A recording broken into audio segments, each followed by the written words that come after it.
So I definitely didn't come here to talk about my family. We have quite an intense agenda, and the agenda is for me to explain to you the Scopus content selection process. So how do we select journals in Scopus? How do we evaluate them? What are some of the most important aspects for you to keep in mind? I will really look at it in quite a lot of detail. I will invite you to ask questions after I present the criteria, and Isari will help me to facilitate this. Johan has brought gifts, so Johan is the man who has gifts from Elsevier. We don't have enough to give to everyone, so we thought, how will we decide who we give the gifts to? It could be who the people that are asking the most questions, maybe they're going to get a small token from Elsevier. We also created a survey, so an introduction survey. Whether you're online or you're here, if you could take 2 minutes to fill out the survey, that's much appreciated. You can either use the QR code or you can use the bit.ly link here. So just give you a moment to use that link.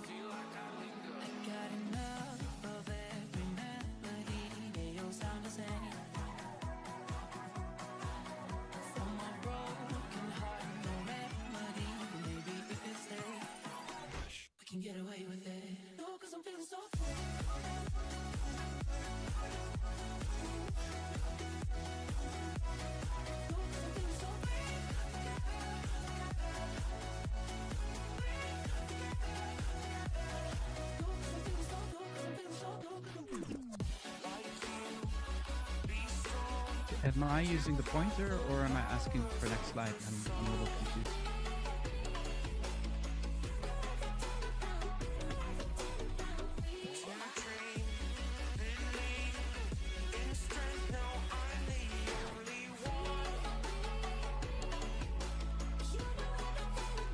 Try this one.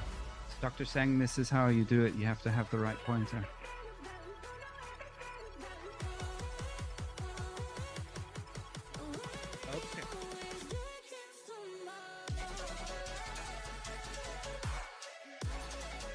I think I'm doing...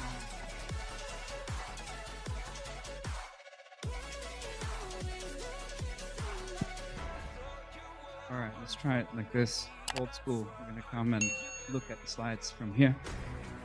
Introduction.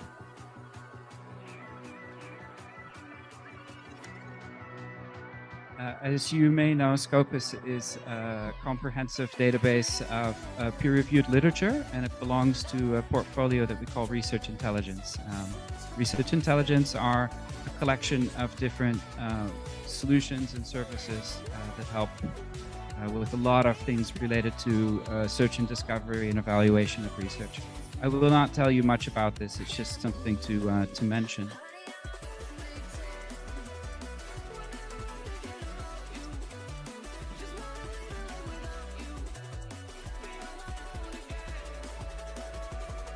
So Scopus itself has collected 85 million papers from about 27,000 serial titles, come from about 7,000 publishers. So we select the content that's in Scopus by accepting submissions from people such as yourselves. Skip this part. Every journal that's in Scopus has 3 different journal metrics. So we have site score, we have SJR, and we have SNP. This gives you the choice of whether you want to use a field normalized metric like SJR or SNP, or whether you want to use a more traditional metric like site score. These metrics exist for all of the serial titles which are in Scopus. So they exist for 27,000 active titles that are in Scopus, and that includes 15,000 titles which currently don't have a journal impact factor. Those journals come from many big publishers, including Elsevier, but only about 11% of the journals in Scopus are Elsevier journals, and only about 40% of the journals in Scopus come from the big publishers. 60% of the journals in Scopus come from smaller publishers, or it could be university press. So the point is that we're open to receive submissions from journals. It doesn't matter where you come from or which publisher you're from. It's really about the quality and relevance of the journal. And that's what I wanted to talk about today, is how do you get a sense of if your journal is ready for Scopus, or what we're looking for in a journal. Because we receive a lot of submissions, and less than half of them. So our rejection rate is more than 50%. In the world. Yes, so if every year on average we receive about 3,500 submissions, about 600 or so of those ultimately make it into Scopus. So it's a very selective database, because we must keep the quality very high, and we must ensure that the content is relevant to an international audience.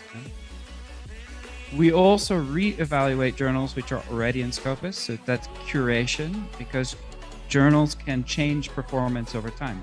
Journals can actually be moved from one publisher to another, different management team. So even if a journal is accepted into Scopus, there will be checks to monitor the performance, and if there are issues, a journal can be discontinued from Scopus.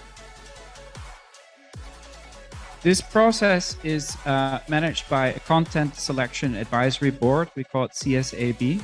They're an independent board of 17 subject chairs. Each one is a prominent researcher in a different field. And they are affiliated to different universities in different countries. They work with Elsevier, but they don't work for Elsevier. They have a mandate to be objective. We cannot tell them what to do, so there's no commercial bias. They really will look at the submission. So when you submit a journal to Scopus, ultimately, one of these people will make the decision, just one, and it will be the subject chair who is matching the subject area of your journal. They will apply a criteria which are quite transparent, and that means that I can tell you all about the criteria that they will apply today. But you must realize it is a person, right? They are reading an application, as it were, and looking at your journal, and then looking at your website, and then they're making a decision. So that's good to keep in mind. The Scopus mandate is at a journal level. So we select journals, and if the journal is selected, all of the papers of the journal moving forward will be indexed in Scopus. So we do not check every paper or accept some papers and not others, right? It is at a journal level. So either the journal as a whole is indexed in Scopus, or it's not indexed, right? We are not looking at interfering with the editorial process or looking at individual papers. There are minimum criteria to be in Scopus. So the minimum criteria are that it must be a peer-reviewed journal. So if your journal is not peer-reviewed, then that's it. It will not even go to the CSAB. It can be in a different language. Bahasa Indonesia is okay for the journal, but the abstract must be in English. Very important, because people need to be able to find the paper, understand the content. Must be a regular publication with at least 2 years of history with an ISSN. So if your journal is just starting now, you need to wait until you have 2 years of regular publications with an ISSN. We used to make it mandatory to have Roman script references, but we recently have changed that so that we accept journals that have different alphabet. But for Bahasa, it's okay because you're using Roman script. In terms of the slides, I will give the PDF of the slides to all of the people, so you don't have to take pictures all the time. Every journal must have a strong publications ethics statement. So the publications ethics statement, I'll get into all of this. So If you don't have all of this covered, please don't submit to Scopus, because that's the minimum and it will be sent back. And this is pretty easy for you to look at, right? It's pretty clear. Okay. If you meet these criteria, these minimum criteria, then the title will be evaluated based on these criteria, which fall into 5 categories. So the 5 categories are journal policy, quality of content, journal standing, regularity, and online availability. And I'm going to cover all of this in a lot of detail. So it's very boring for you, Dr. Singh. I'm sorry. Okay.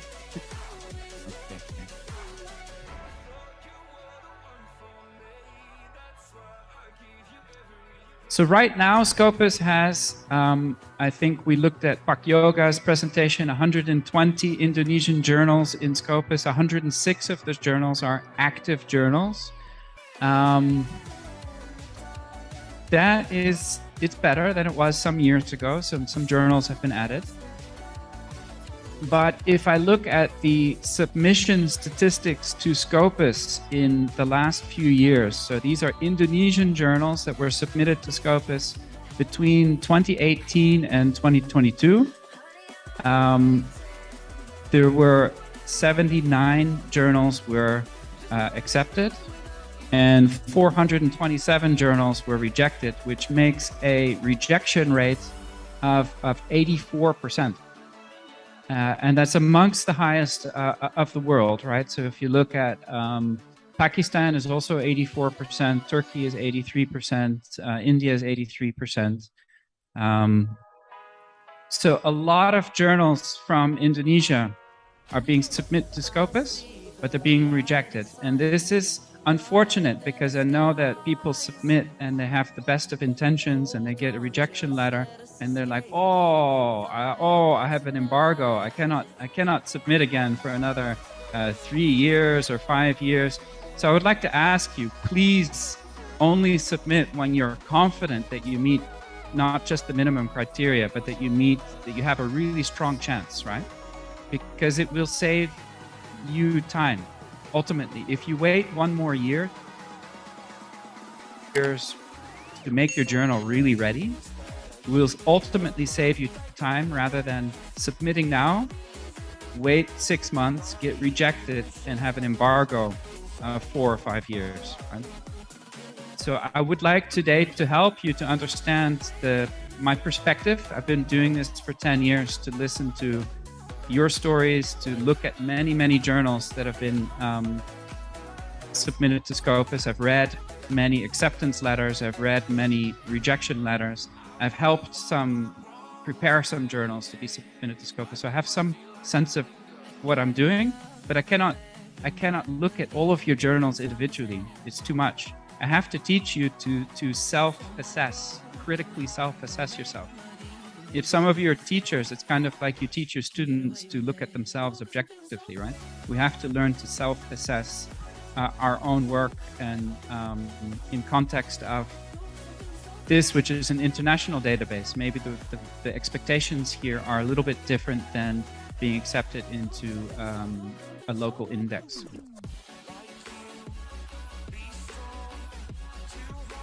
We do help. So there are 3 ways in which we've been helping local journals to improve and prepare. So we have a number of local Scopus boards. So these are locally based boards which pre-select journals, and we have one in Thailand. I've been trying to expand that one to cover Southeast Asia, but this has been really difficult with COVID kind of messing up the operational plan. We do provide a lot of editor workshops together with the ministry and together with universities. So we're happy to come and explain about this process. We also have a platform for journal management and visibility called Digital Commons, which is a great alternative to OJS. So it's not free like OJS, but it is a good alternative that can help your journal get more visibility and more impact. The selection process itself, wow, look at this slide. This is intense. It's not that as bad as it looks, okay? But basically, submitted by the publisher, by the editor, or an editorial board member. In some cases, a journal can be submitted by a library, but it needs to be a authoritative person that submits the journal. There's an online title suggestion form. When you submit, you get an email with a tracker number that says, this is your submission. That tracker number you can use to track your progress. They will check if the journal meets the minimum criteria. If the journal does not meet the minimum criteria, then you get an email that says that the journal does not meet the minimum criteria. If the journal meets the minimum criteria, it goes into title enrichment. So there is a team at Elsevier. They will look at your journal and they will collect information about the papers. They're going to look how often your papers have been cited in Scopus. They're going to look at the editorial board members, and they're going to look at the authors that are publishing in your journal. They're going to collect that information, and then they will pass it on to the subject chair. Remember, I said there's 17 subject chairs. Each one is an expert in a different subject area. So the journal and that whole information package about your journal will end up in the inbox of that person from the Content Selection Advisory Board. They will spend an afternoon or morning to go through everything, and they will make a decision whether the journal is accepted into Scopus or whether it's rejected. And they will write a letter, which is either a lovely acceptance letter which you read and say yes, or it's a rejection letter which you read and brings disappointment. But hopefully the rejection letters are meant to also bring some a constructive criticism on what you need to change, right?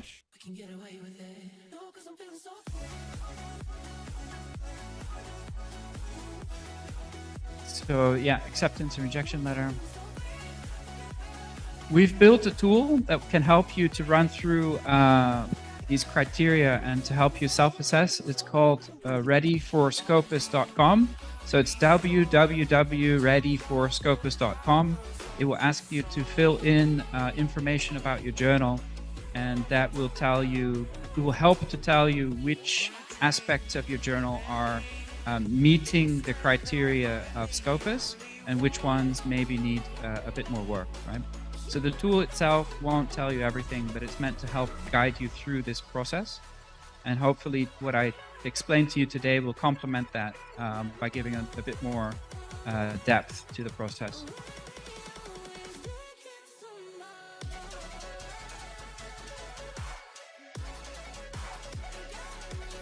So now for the deep dive, this will be the most intense part of what I'm saying. So I know my bahasa only sedikit, so speaking English quite fast. I hope that you can follow what I'm saying. I will share the PDF of the slides afterwards with all of you.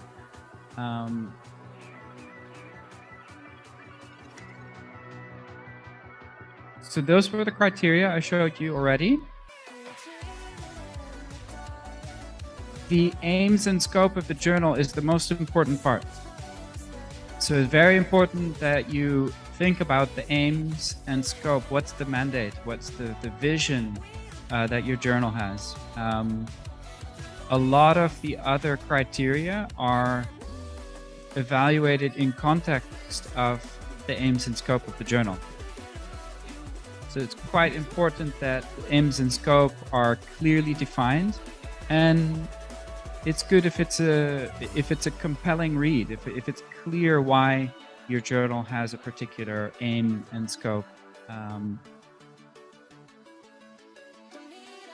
Sometimes we read aims and scope which are very, very general or are not grounded in a reason for a particular aims and scope. So when we talk about science, often there's a reason why people are researching something. There's a potential there. There's an important problem that's being solved, or an important body of knowledge is being developed.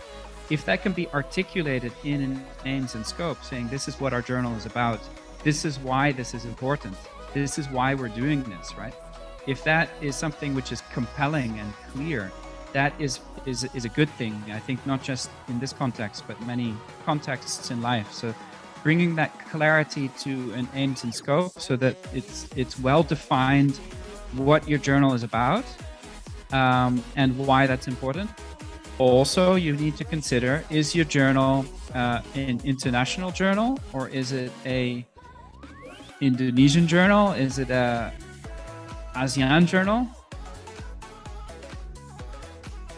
So here to help you answer the question of is my journal an international journal, or is it a local journal?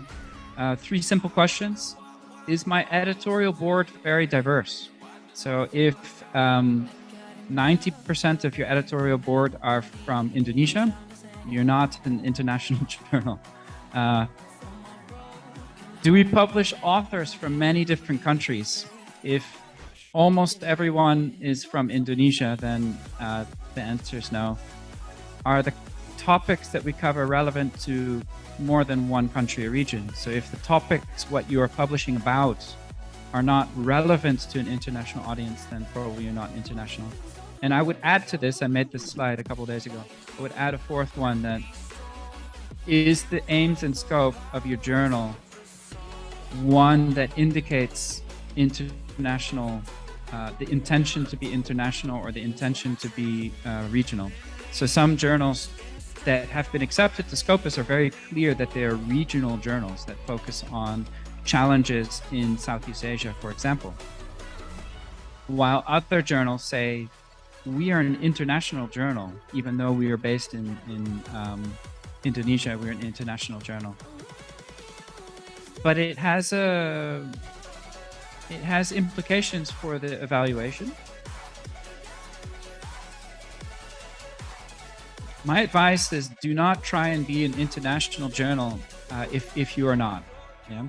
So if you're a journal which focuses on Indonesian challenges, or Southeast Asia or Asia Pacific, try to leverage your uniqueness. Try to look at your strengths and see, is this relevant to an international audience? Scopus does not require the journal to be an international journal. It does require the content to be relevant to an international audience. So if we look at this journal here, is the Journal of Siam Society. This is a Thai journal. They're accepted into Scopus. They're not an international journal at all. I mean, they are a journal that publishes original articles of scholarly nature on Thailand and neighboring countries in a wide range of disciplines: archaeology, epigraphy, history, ethnology, religion, language, literature. It's very much about Thailand and the countries surrounding Thailand. But the people most knowledgeable about these topics in the whole world are publishing this journal. No one knows more about these topics than some of the people that are publishing this journal, which is why it's an interesting journal for Scopus to have, because if someone in South America or in Europe or wherever it is wants to learn about these topics, this is a great journal for them to read about that in. And that's why it's a great journal for Scopus to have. But it's not trying to be an international journal, it's a local journal, right? But we had to help this journal to sell its unique strength and make this clear to the evaluator, that when the evaluator goes to the the web page and reads the aims and scope and sees the submission, that they think, hey, it's not an international journal, but it's really good quality and good for an international audience. We should have this in Scopus. So think about that, because I see a lot of journals in Indonesia trying to be international. They put the name international, but objectively, maybe it's not an international journal. So you need to think about that. Peer review, the journal must be peer reviewed. It can be an open peer review, single blind peer review, double blind peer review, but it must be peer reviewed. It can be good if the homepage and provides a lot of information about the peer review and how do you ensure that the peer review is effectively executed. A double-blind peer review is difficult because you must hide the identity of the author and the reviewer from each other. Sometimes it helps if you have a bit of information about how do you do this? You know, how do you achieve this quite challenging workflow? Another thing that I see the CSAB like is if the papers themselves have like a submission date and a review date and an acceptance date. This brings more trust to the evaluator to say, hey, it's peer reviewed. I see information about how the peer review is done. For the papers, I can see which day they were submitted. I can see when they were accepted. I can get a sense of how long the review process is. So I think all of that together builds a little bit of trust. One thing is saying you do a good peer review. The other one is demonstrating that you do this in a responsible and effective way. Questionable peer review. We see many journals that are promising, we will review your paper in 1 week, guaranteed. Or in some cases, it's a managing editor or someone in the is not a dedicated reviewer. We see a lot of fraud and a lot of predatory publishing these days, and you have to be careful to take extra effort to demonstrate that your journal is a responsible journal, right? Because there are many journals out there that are trying to trick people to say, hey, we're a scientific journal. You know, if you pay me $500, we'll publish your paper. Guaranteed acceptance, right? So I'm not saying any of you would do that, but because we do have the challenge of predatory publishing, it means that all of us, legitimate people with the right intention, have to take a bit more effort to demonstrate the good process and intention that we have, unfortunately. Diversity of the editor. So a journal should have an editorial board. The editorial board are the group of people who manage the journal. That is an essential part of the journal, to have the right people managing the journal and being able to ensure the journal is good today and good in 5 years and 10 years, right? So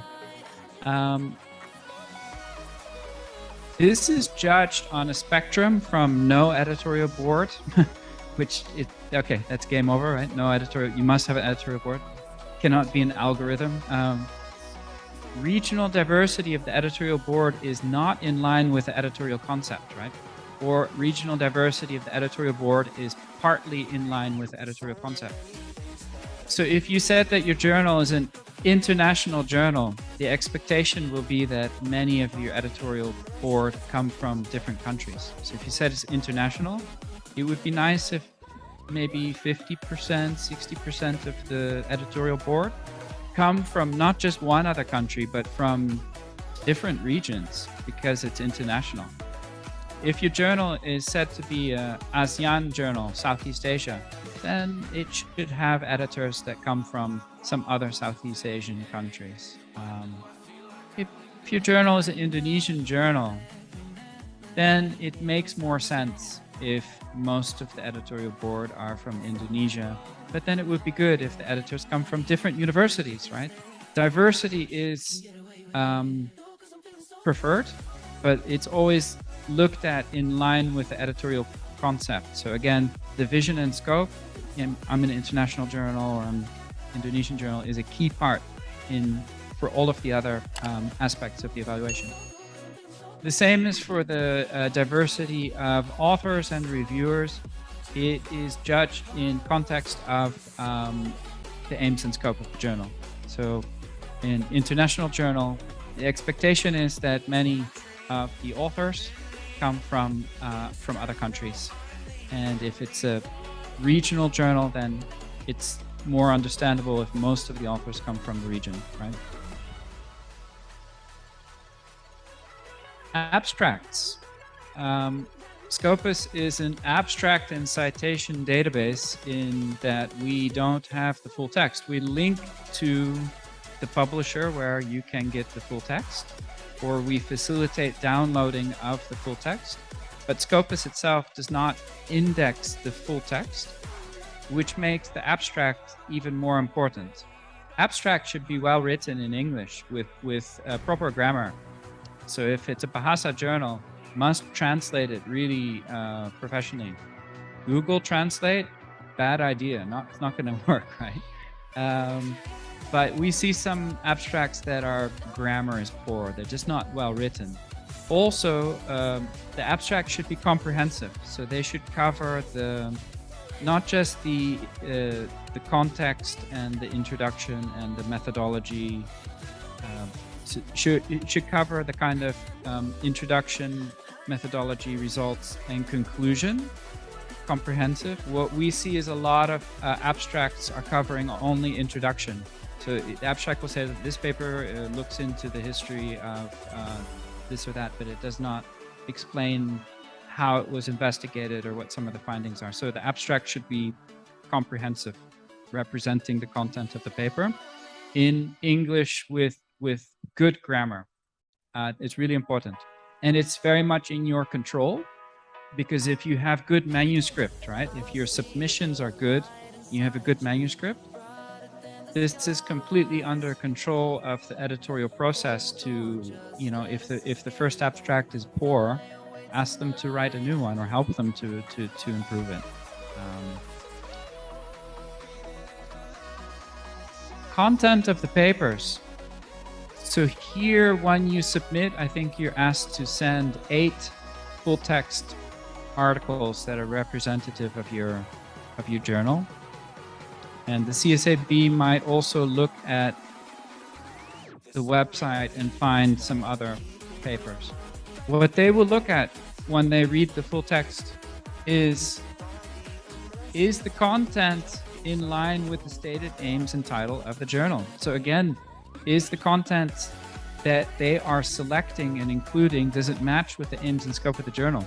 So if the journal says, like, we are really specifically about non-communicable diseases in the tropics and looking at the genetic aspects of it or whatever, something very specific. And if you look in the journal and you see papers that do not match this, it falls outside the aims and scope, then that's not good. It doesn't show good editorial control, or it means that the aims and scope are not accurate. So you have to look between setting an aims and scope and then executing so that the papers that are published match the aims and scope.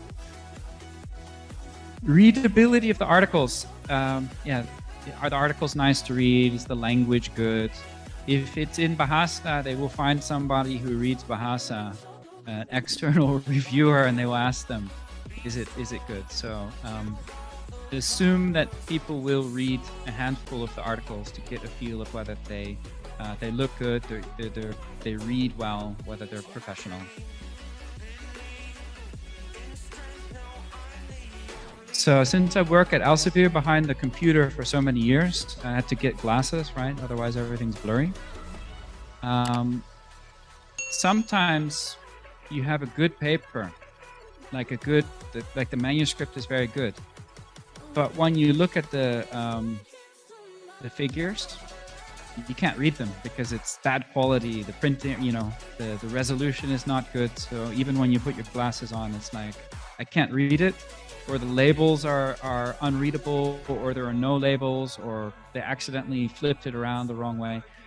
That's a big shame, because if the manuscript is good, it's completely within the editorial control to give feedback and say you need to improve the visualizations, right? You can't read them, or I can't read the label, or whatever it is. So poor quality graphs, figures, tables, and so forth, watch out for that, because again, if the manuscript in principle is good, then this is within your power to have them improve that.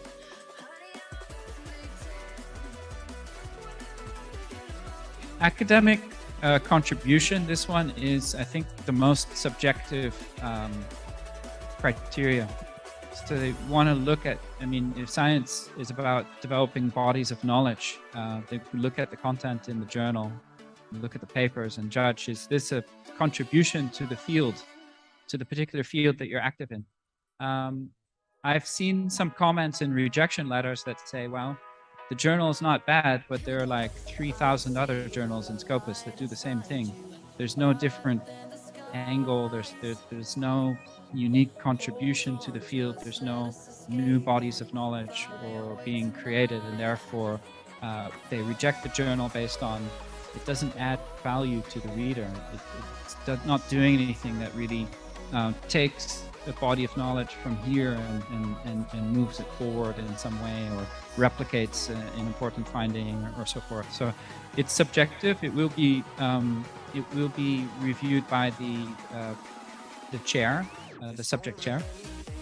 So again, it's a human being that's making a decision about the academic contribution to the field based on their own experience and looking at your journal. So going back to what I said about your homepage, your webpage, and the aims and scope, the more that we can demonstrate the importance of our work and our journal and say, this is why this is important, this is why this contributes to this endeavor of higher education, science, research, scholarly publishing, and so forth in my particular field. So the more that you can demonstrate your contribution, the better it is. Citations, in contrast, are the most objective measure. So even if your journal is not yet in Scopus, it can be cited by papers which are in Scopus. Right? So your journal, which is not in Scopus, the papers can be cited by journals which are indexed in Scopus. The grading will be from not cited, poorly cited, fairly cited, well cited, extremely well cited. You can go into Scopus and check this yourself. You go into the advanced search. You can use the operator REF. This means references. It means you are searching in the references of all the papers that are in Scopus. I helped Bank Indonesia with the submission of Bulletin Ekonomi Moneter ter Perbankan, which had two names because they have an Indonesian name, they have an English name. So I searched for ref using the Indonesian name and then using the English name. And I saw that there were 101 papers in Scopus which are citing this journal, which at the time was not in Scopus. And I thought 100 is pretty good. We also saw that this journal was being cited by papers that are affiliated to Indonesia, but also to Malaysia and Australia and the United States. So there was some diversity in citations. So for this aspect, citedness for this journal, we thought this is pretty good. Every time I say this, people in the audience ask me, Alex, how many citations do I need? I cannot give you an exact number, but it is relevant to other journals in your field. So if you're an arts and humanities journal or social sciences, the expectation is lower than if you're in engineering or medicine. But I can't give you an exact number. I would say 100 is always a significant number. But if it's like 10, I would say 10 for arts and humanities, social science is a good start, but 10 for the harder sciences is not much. The more citations that you can get, the better. Citations, they cannot argue with. It's not subjective. If you have 200 citations in Scopus from many different countries and from good journals, if you see that your citations come from Q1 journals, for example, this is really good. And it will be hard, unless you really have some other problems with your journal, it will really help you. So driving the visibility of your journal, discoverability of your journal, visibility, so that people find the papers, read them, and cite them is important. But of course, you have to start with having good quality manuscript and all of that, right? Visibility won't help you if the content isn't that good. So once the quality of what you are accepting is good, the next step is to how do you bring that to an audience and make sure the right people are reading it and potentially citing it. So citations are important. Editors, as mentioned, editorial board. Diversity is important, but also who are they? They will look at each person. They probably use the homepage, and they will look, are they prominent researchers? They will try to find the Scopus author profile. If some editors might not be researcher, maybe his managing editor has a different background, it's okay. But I think it's good to demonstrate why the editorial board you have, like what is it, why are those people the editorial board, right? What is it that makes these people qualified? So if there's some way to link to have like profile pages or something that if an evaluator or a person comes and sees this is the editorial board, that if it can be more than just a list of names, but there can be some information about who they are, and it will become more clear why they're on the editorial board, you know, what qualification they have. I think that's good.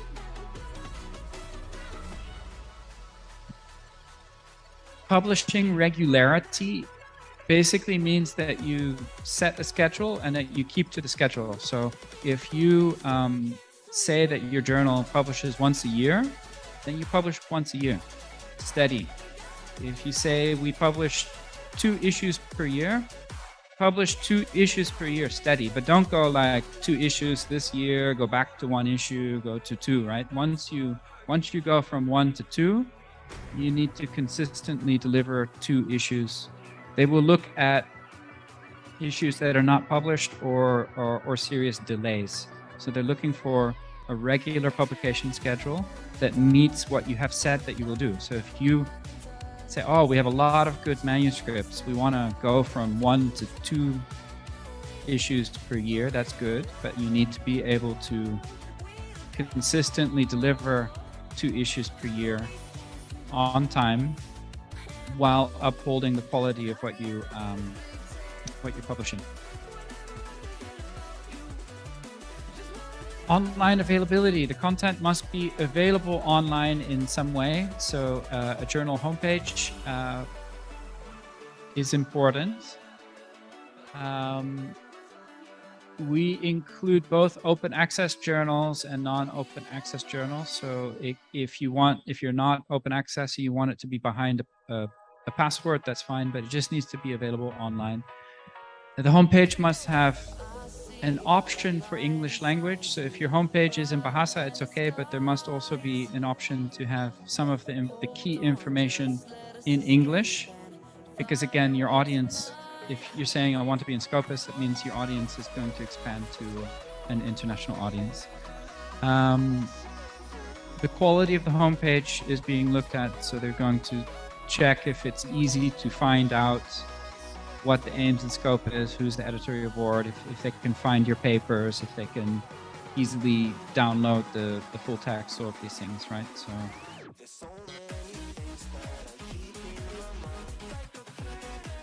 every journal must have a very strong publications ethics malpractice statement, PEMS. Because of predatory publishing, the PEMS needs to comprehensively describe the responsibilities and rights of authors and reviewers and editors, but also the consequences of misconduct. So you need to not only say, for example, to authors, you cannot plagiarize other people's work. You have to also say, if you do plagiarize, if you submit a paper to us and we determine that it's plagiarized, the consequences will be this. Or if an edit, so again, it's not just the rights and responsibilities, but also the consequences of misconduct need to be written. You can model this around COPE, right? So the publicationsethics.org COPE can give a lot of help. I think it's not too difficult. Do not copy paste what a different journal did, right? So sometimes I see a journal and it's like, wow, they just copy paste what someone else did. You need to write your own, right? But use some of the principles that you see that are well executed elsewhere as an example. Another tip, so this is not a rule, but it's a tip. If you have HTML in your homepage, and you also have a PDF of the paper that you can download, please make sure that the PDF and the HTML are matching. Sometimes we go to a website and you look at the article in HTML, and then you download the PDF, and it's two different versions, right? The title is different, the abstract is different. This happens really often. It's an operational thing. It's just a mistake. So take care that you have the consistency between the HTML version that people can read online and the actual PDF that you're downloading. It is also strongly preferred if the front page, the cover page of the article includes the journal name, volume, issue, pages, the names of the authors, very clearly linked to the affiliation where they are working. We often see papers where it just says the author name and you don't know where they're working, right? It doesn't say it. It can be, it's not a must, but it is preferred. I see people like it. If there is a date received, accepted, and reviewed, it brings transparency to the peer review process. It's not a criteria, not a must, but I see that it is effective in demonstrating that. So it's something to think about at least. Journal homepage, I've mentioned it a couple times. It is the first place that the CSAB go. They have a file, but they're going to look at the homepage. So try to make your homepage a nice place to go where it's clear where they can find the different pieces of information. Some things that we think should be included on a homepage are the following. I won't go through them all. I think that Indonesia's web pages are not too bad.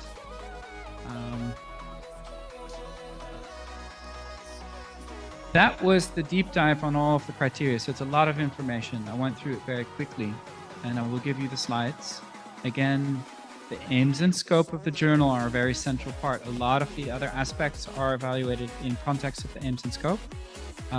Don't try to be international if you're not. Look at what your strengths are, where you can be strong, make sure you articulate that in a compelling way, and look at the editorial board, your authors, the topics that you publish in, all of that kind of meets this aim that you've set out for yourself. I have collected some acceptance and rejection letters, mostly rejection letters. But before we go there, I wanted to check if there are any questions and invite Istadi